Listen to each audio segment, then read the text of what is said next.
Hey everyone, Chris here again with another exciting MacMall Tech Talk, giving you the lowdown on the latest tech news. All right, let's start out with some interesting news on the app front.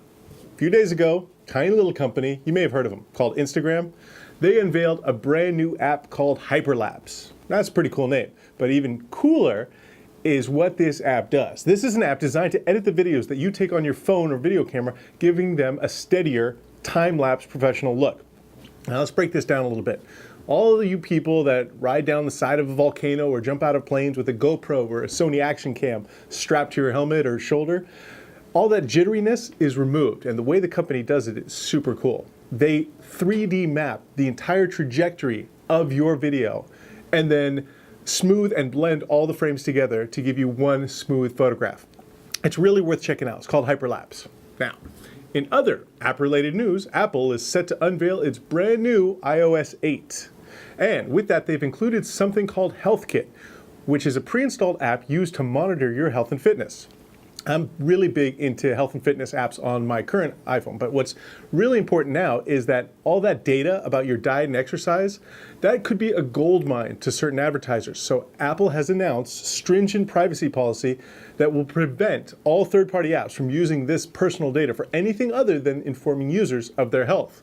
I think that's great because the last thing that you want is after you finish your 3-mile bike ride at 140 beats per minute in your heart and you've burned 400 calories is to have a coupon pop up for a burger and fries. Now, let's move on. Let's see. What happened to me recently is I ran out of some storage on my MacBook, right? And I wanted to replace the hard drive, but I couldn't. So I started looking around at what technologies are out there. And I found a company that allow you to expand the storage capacity of your MacBook Pro or MacBook Air, and it's called Transcend. And they just introduced a 128 gigabyte JetDrive Lite storage expansion card. Now, it can increase your Mac storage capacity for less than $100. And here's the important part. It is tailor-made to fit flush with the case form factor of your MacBook Air and MacBook Pro, which means what? It doesn't stick out like a regular SD card or thumb drive does. It fits flush, it's beautiful. Take a look at the picture. All that for less than $100. Now, let's move on. Here's something that you wish you would have thought of first. USB powered monitors. I know, fashionable, they're all the rage, because why? They're user-friendly and eco-friendly. It allows your monitor run with just the power of your USB socket instead of a wall socket. Think of it, instead of having to plug your monitor into the wall and into your computer, you just have one cord dangling off the edge. It's pretty cool. This is what it looks like. Now, moving on. We've all heard of plastic 3D printing, right? But did you know there's a metal 3D printer system out there? Yes, according to a recent study by my homies down at Pacific Crest, the demand for metal 3D printing is expected to increase to $700 million by 2016, and that's up from $200 million just last year. The companies that currently offer metal printers are 3D Systems, X1, and Stratasys.